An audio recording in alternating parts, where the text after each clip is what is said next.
I've had my chance. Maybe this time. Fridays at 8:30 on ATV.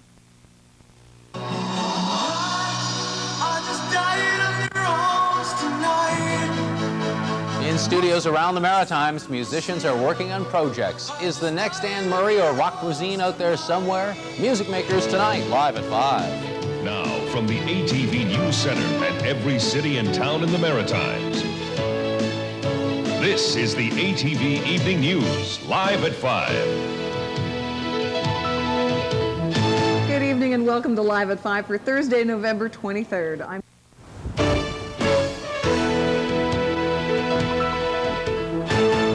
And welcome back to Live at 5, our live eye shot of downtown Charlottetown on this Thursday evening.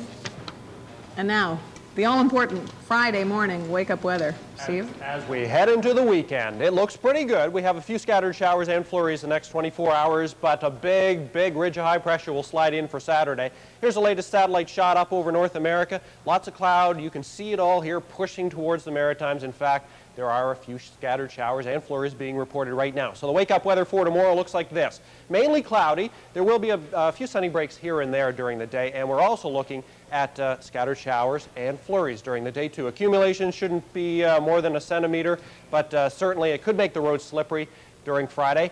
And sunshine pushes in for Saturday, and it looks like the sunshine sticks around for Sunday, too. Paul and Nance. All right, thanks, Steve. And here's our primetime schedule now. America's Funniest Videos for you at 6:30, Home Improvement at 7, Seinfeld at 7:30, Murder, She Wrote is on at 8 o'clock, it's ER at 9, and then at 10 o'clock, the much-anticipated third part of the Beatles anthology. You know, the Beatles anthology has brought back a lot of memories this week for a lot of Maritimers, more so even for a New Brunswick man who has first-hand knowledge of what it was like to be caught up in Beatlemania. Now, if you didn't see the Beatles back in the 60s, ATV's Mike Cameron tells us about the next best thing. Some great old pictures there, eh? In the newspapers. Fond memories for him, too, no doubt. And tomorrow on Live at 5, the countdown is on. Can you believe it? 1 month to Christmas. We'll celebrate with a Feel Good Friday. We'll pay a visit to some beautiful maritime homes dressed up for Christmas and for charity. And we'll roll out a red-hot edition of the Plays of the Week. Goes without saying, it's Friday. Yeah, coming up tomorrow. Thanks a lot for joining us tonight. We hope that you can tune in tomorrow night. And the news continues now with Steve Murphy. Steve. All right, thank you, Nancy. Tonight, crack cocaine, drug of choice on maritime streets. Definite problem, and it seems to be the drug of choice right now. The high cost of these drugs is what's making this happen, and people are going to get their drugs. Then closing in, but Fitzgerald still leads the Super City Mayor's race. We think that the people have us in the lead in most locations. And 4 in 1, but how will the health center merger affect you? If we were so directive as that, I think we would be doing a grave injustice to the people involved. now, from the #1 news team in Atlantic Canada, the ATV Evening News.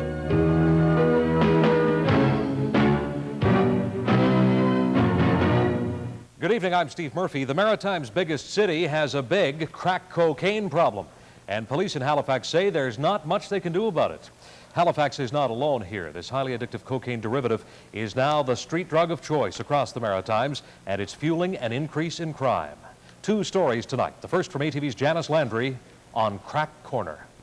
Exactly. It only takes seconds. You could see an individual would go through the window, open the car, make the deal. Car's gone, drugs are gone, and the individual will have some money. We don't know exactly if that's what took place there, but that is very similar to what would happen in an ordinary drug deal. Transactions like that happen day and night across Metro Halifax, in places that become well known to drug sellers, buyers, and police. Often it's a blatant drug deal in public, and users even hire cabs to take them for a buy. You don't ask questions unless you really, as long as you know you're getting paid and you watch out for your own self and your own safety. It's a judgment call to say yes or say no, and most times you'll say yes. Our cameras caught another deal taking place. A man selling a jacket with the price tag still on. You can see the payment take place here. It appears as if it's money, but we're only speculating because we haven't had the opportunity to apprehend them. Changes such as this for merchandise have actually been done with drugs in that area. Police say spin-off crimes like this one are part of the bigger problem of drugs. And then there's the personal toll on users. You can make $1,000 easy a night. This former buyer and seller of crack cocaine wants to remain anonymous because he's afraid his past drug history may impact his current parole. He says crack is a big problem that destroys people.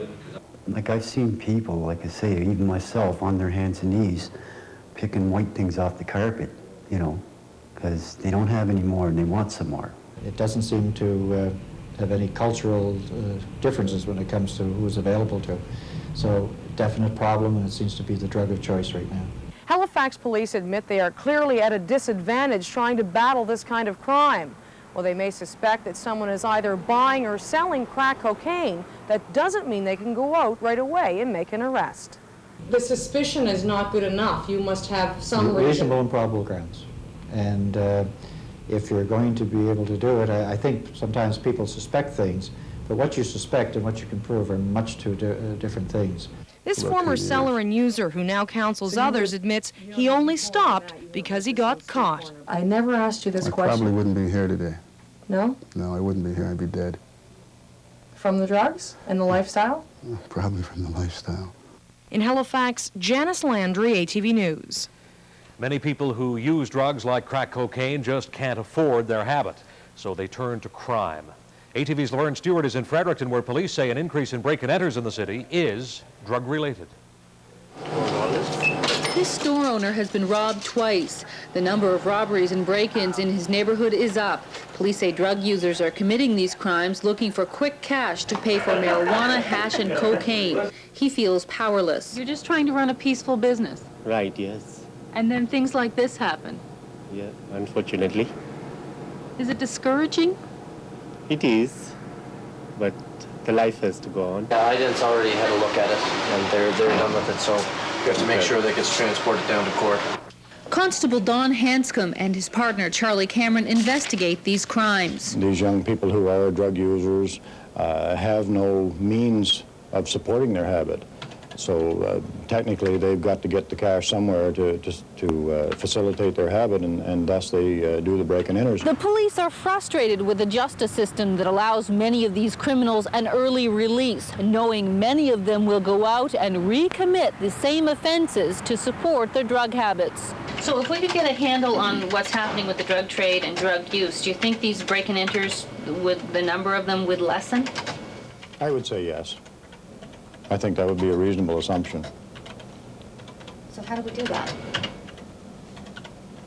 More police present. This criminal defense lawyer disagrees. He favors the legalization of drugs. And the reason they have to bust in and steal things to buy drugs is because of the cost of the drugs. No other reason but the cost. The high cost of drugs is high for one reason: they're illegal.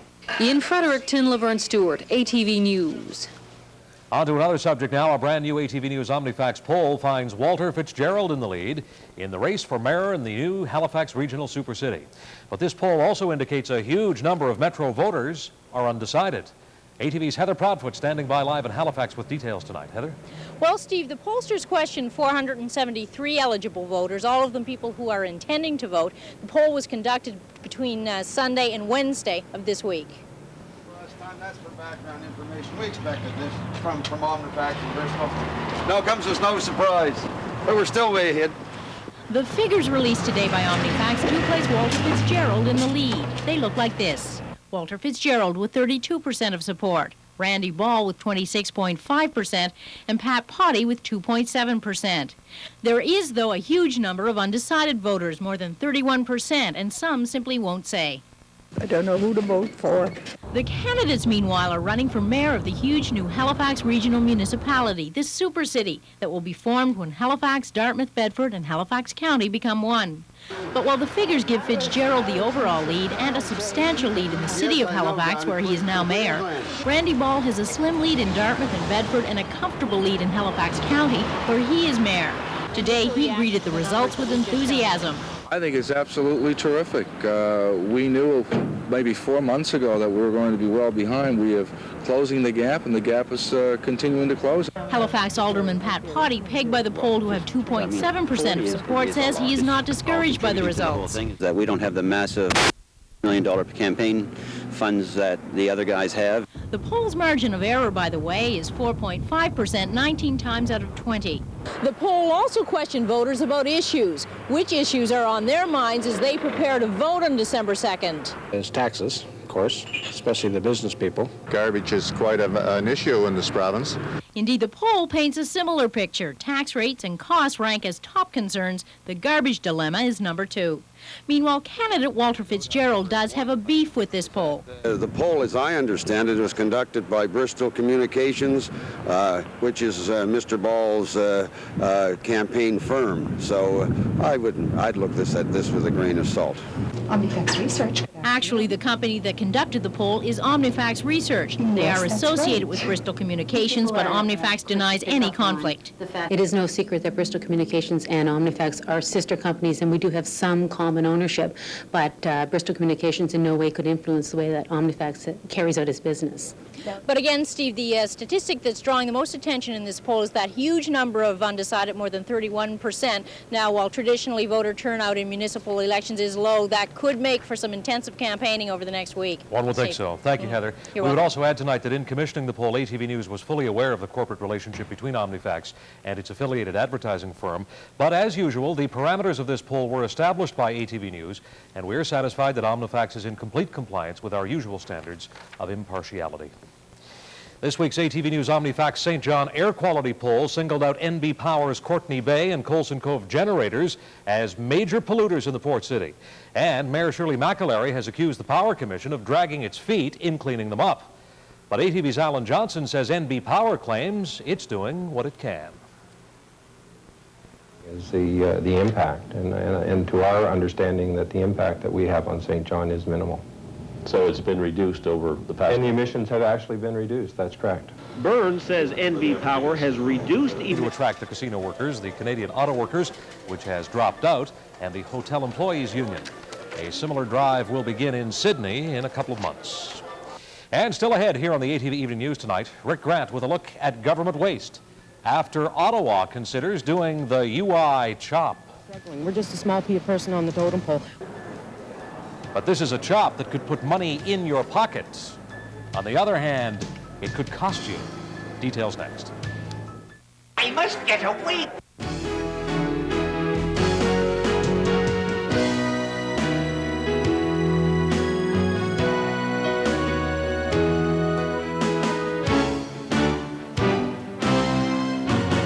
There are reports tonight the federal government is gearing up to announce a $1.25 billion cut in unemployment insurance premiums.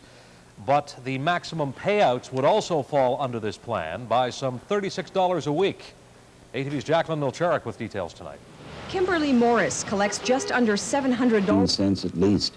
We have looked at it and said it could go as far as 20% or more.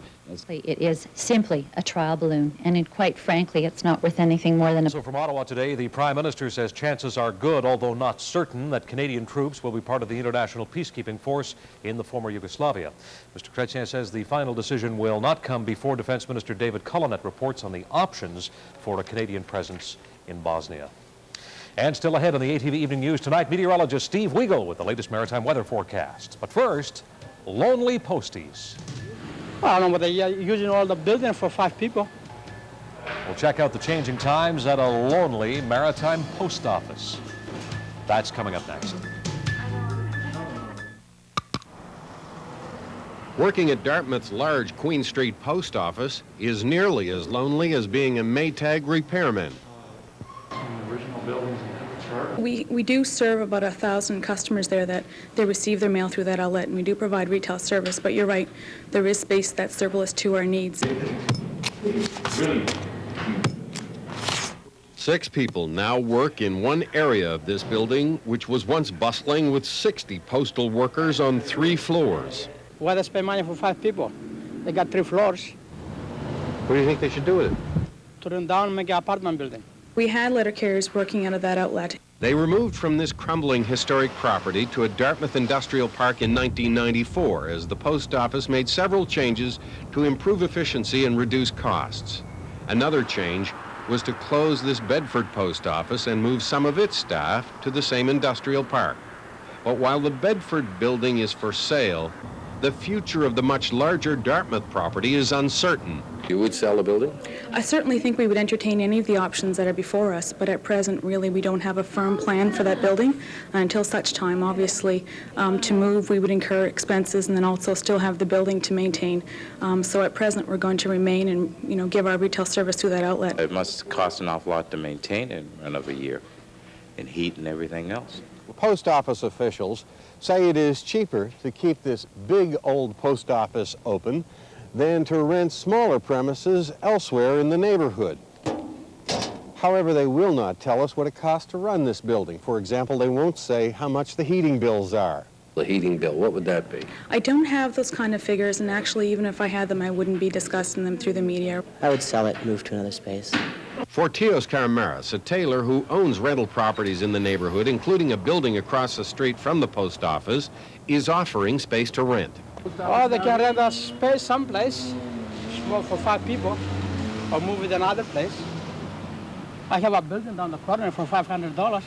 But the post office considers it wiser business to compete with Caramaris by renting out the 2 vacant floors of its own building. By all means, they can get in touch with our retail group, or a real estate group, actually. 145-cent stamp, please. That's 48 cents. While the boring commerce of selling stamps and posting letters is conducted on the main level of the post office, upstairs, nearer to God, a church was carrying out its good works last summer, but that's come to an end, and the upstairs is now empty. And in the basement, closer to the Devil's Workshop, is a haunted house. It was sponsored this Halloween by the Downtown Dartmouth Business Association to raise money for Christmas daddies. Inside, the few keep busy and share each other's company, unlike the Maytag repairman who has only his dog, man's best friend, except the postman. In Dartmouth, Rick Grant, ATV News. That's quite a post office. We'll take a break, come back with the very latest maritime weather. Steve Weigel next here on the ATV Evening News tonight.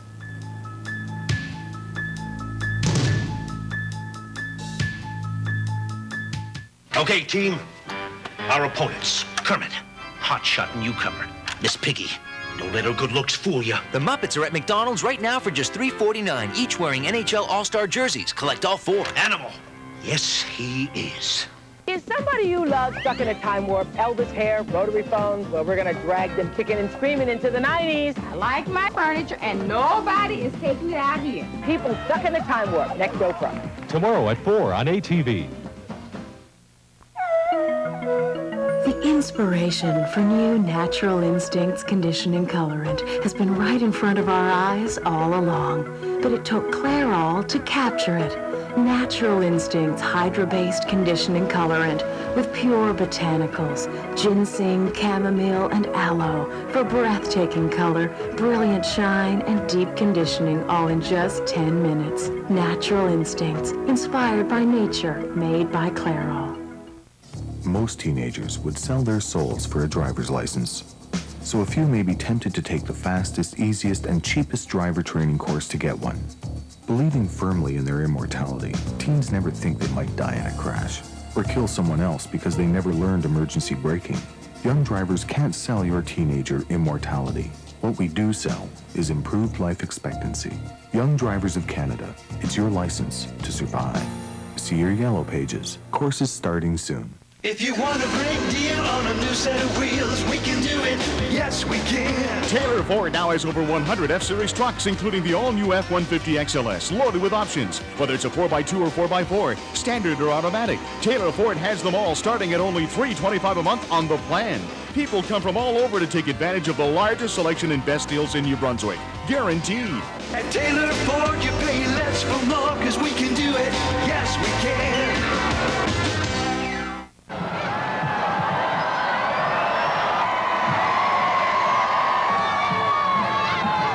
In New York City, millions of people ushered in the American Thanksgiving at the 69th annual Macy's Parade.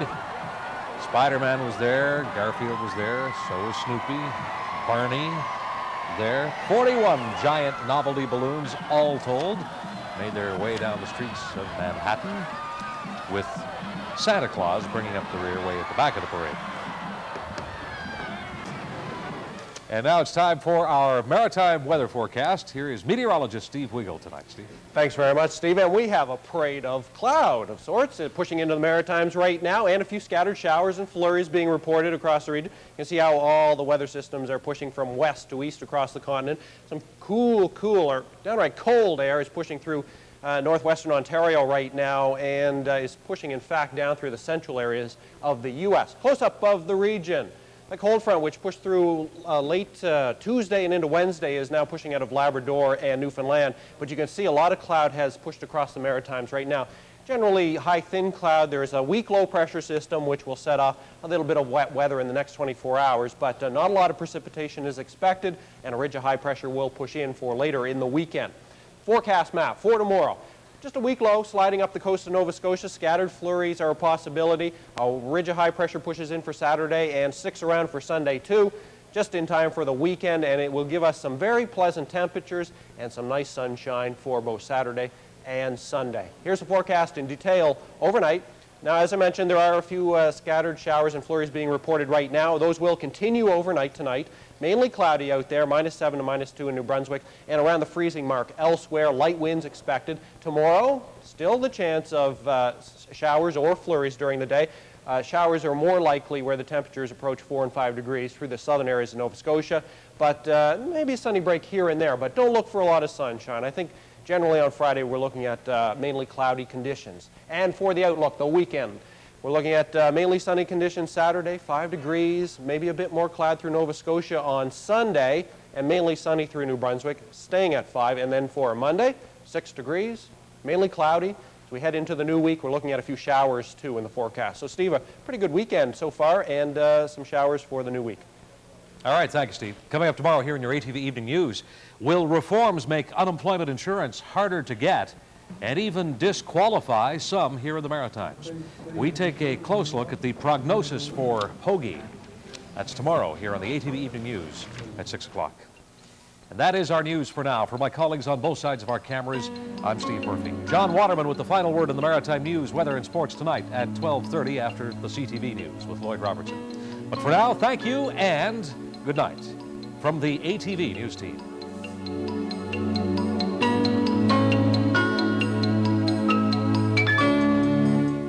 Mariah Carey, the In Concert Special, Wednesday at 8 on ATV.